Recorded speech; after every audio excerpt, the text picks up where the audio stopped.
వానకాలం ఏమంట షురువు అయిందో తినాం ఏదో ఒక ముచ్చట చెప్పుకుంటూనే ఉన్నాం.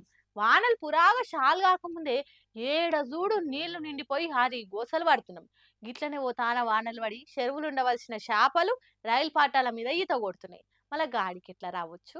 ఆగో చేపలు గీడికెట్లొచ్చినాయి? కొంపదీసి చెరువుల రైలు పట్టాలు కట్టిర్రా అనుకునేరు. పట్టాలు ఉండాల్సిన జాగల్నే ఉన్నాయి గాని గీ చేపలే దారి తప్పి ఈడికొచ్చినాయి.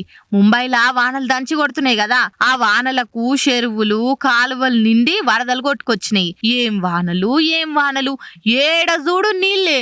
ఊరంతా చెరువైంది కదా, ఇల్లు రోడ్డు అని తేడా లేకుండా ఆఖరికి రైల్వే స్టేషన్ కూడా చెరువయ్యేసరికి చేపలన్నీ గిట్లా కొట్టుకొచ్చినాయి. జర నీళ్ళెల్సి పట్టాల మీదవి కనిపిస్తే ఏ వావ్ ఫిషెస్ చేపలమ్మో అనుకుంటా వీడియోలు తీసి సోషల్ మీడియాలో పెట్టిర్రు. ఇవి ఇట్లా పట్టాల మీదకి వచ్చినట్టు ఇండ్లల్లో ఎన్ని జొరినాయో.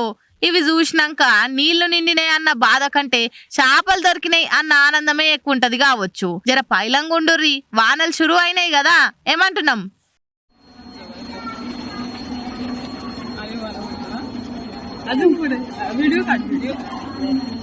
वीडियोस करते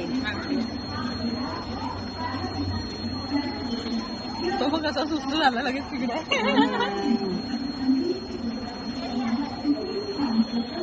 ते पाण्यामधून येतात ते तिकडे त्यांना माहिती नाही आपण कुठे चुकलं असतात. पटरीमध्ये आलोय. 4-5 जणच आहेत, एकमेकांना घेऊन फिरतात ते.